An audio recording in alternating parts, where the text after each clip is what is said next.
obviously growing more bold, taking like more risks in the location of the murders, and he was less worried about being caught. Like, did you want to be caught? Were you trying to get caught? Yeah. Or were you drugged out and you didn't know what the fuck you were doing? Yeah. So at this time, Robert starts regularly seeing a woman by the name of Aloha Ingram. They had a relationship for about a year. They did drugs together, and he obviously didn't have any problem sleeping with her.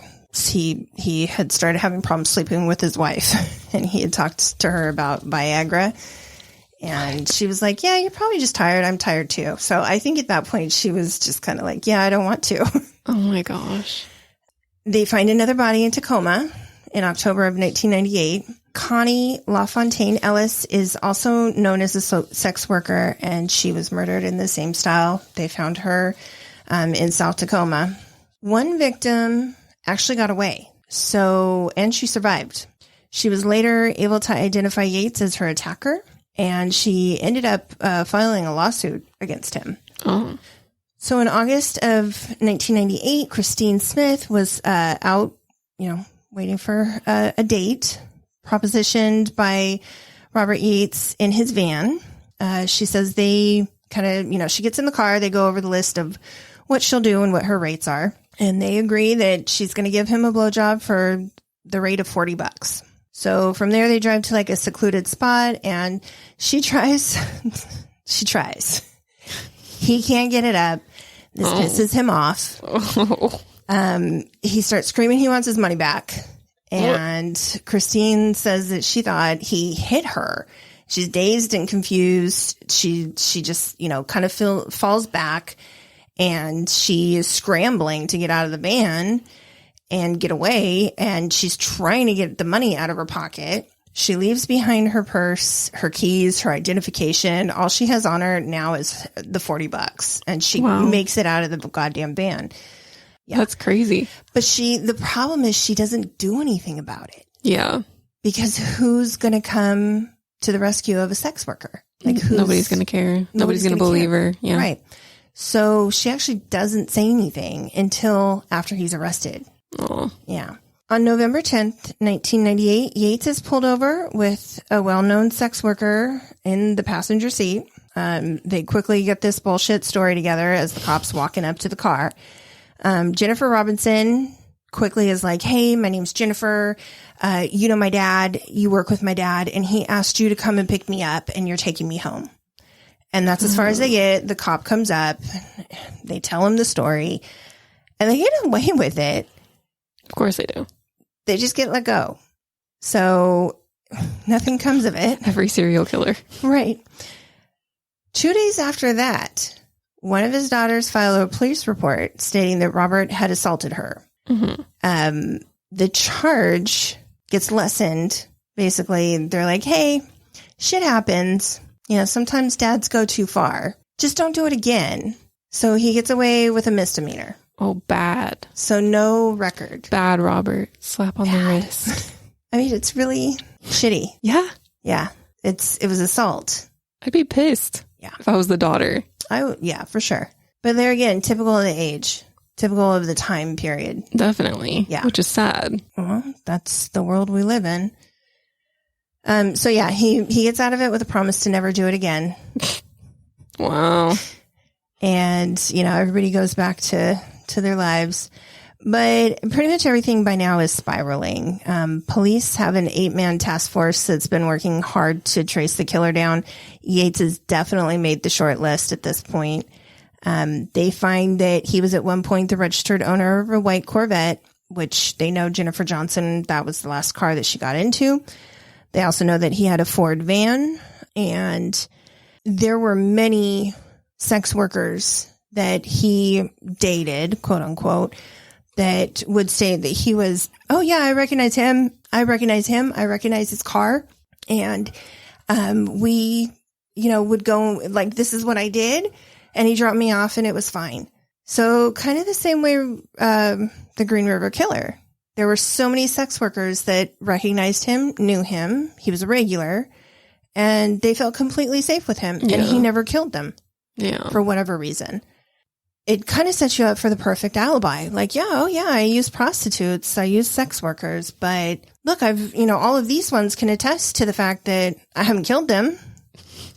Like, our transaction went off just fine. I wonder though, why? So who do you choose? Who are the ones that don't make it? And why did you choose them? Yeah, I don't know. And again, never going to know. As, police are looking for him, or for the killer, they find that, he's matched to those two cars. When he is brought in for questioning, he won't give DNA because he says it is too extreme a request of them to make of a family man. If you got nothing to hide, Robert. It doesn't make any sense. That doesn't make any sense. It's none. What does you being a family man have to do with anything? It was just like when somebody asks you a question and you just divert it to something completely different. Right. Like, is that a blue pen over there? Well, I wrote with a pen yesterday. Yes, you did. I don't know. So the thing is, they don't really need it because at this point they track down the Corvette that he had sold and they're able to do a preliminary search on it without a warrant. They don't have to impound it. They see blood on the seatbelt and they take carpet samples that they later find match the carpet samples that Jennifer Johnson had on her body. So they know that she was in the car. They then get a search warrant and they are able to take the car and impound, and they match the blood on the seatbelt that is still there years later. The blood on the seatbelt matches blood DNA from both of her parents. So they know she's in the car. Wow.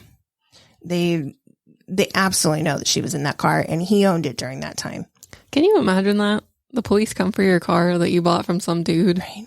And they're like, we just need it for Right. something. I can't tell you what you've been driving around in the last few years. Oh my gosh, can you imagine?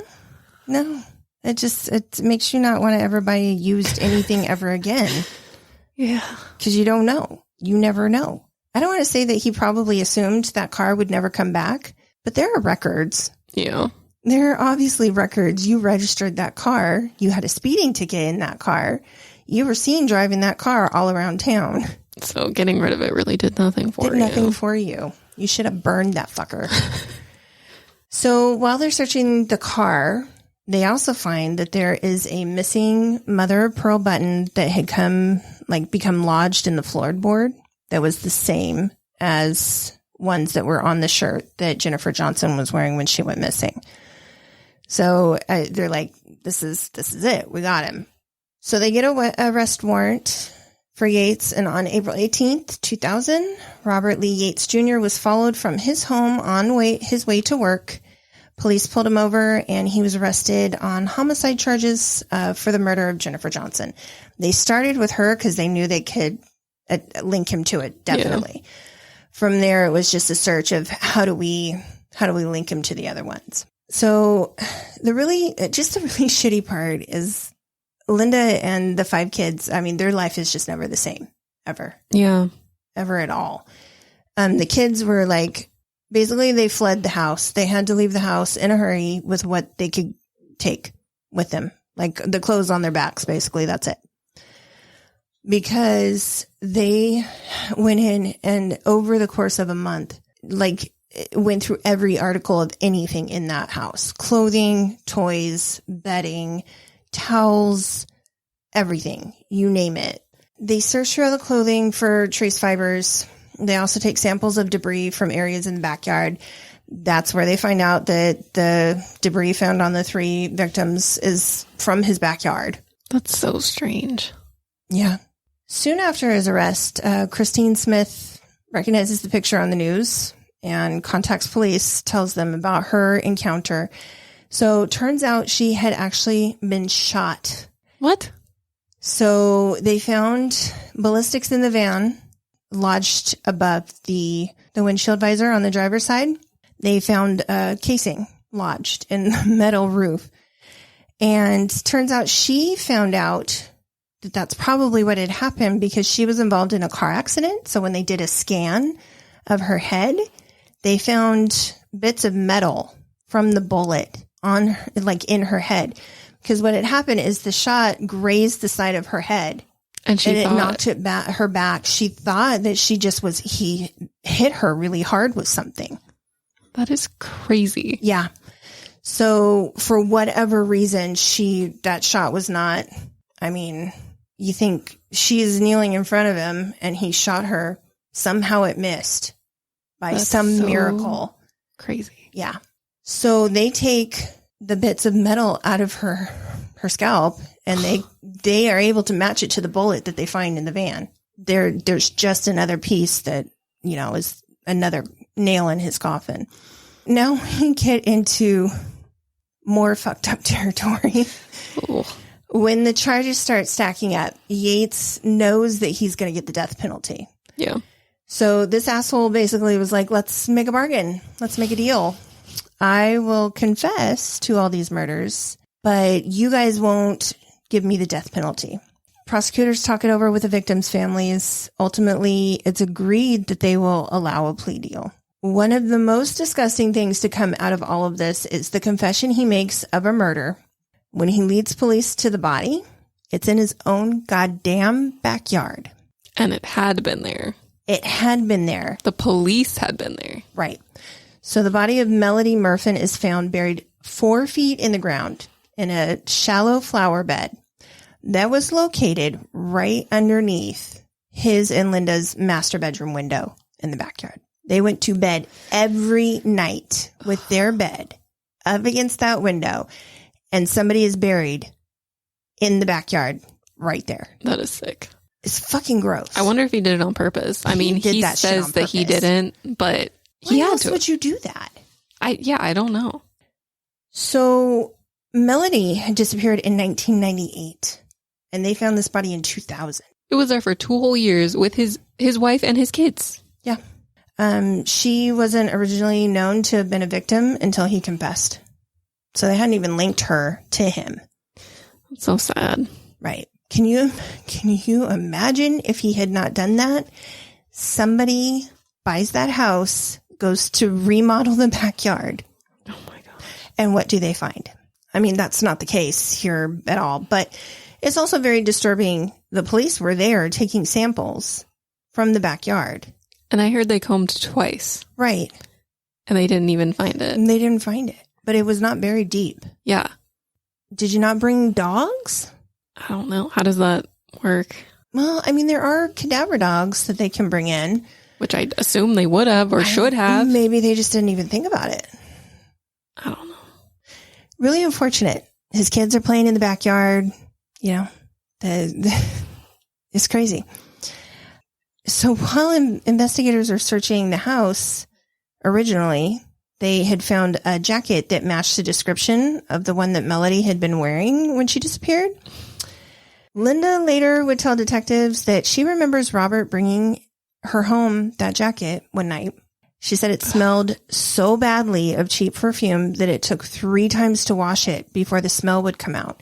He brought that fucking jacket home for her to wear and then buried the poor lady out in the backyard. That just hit me in the gut when they said that.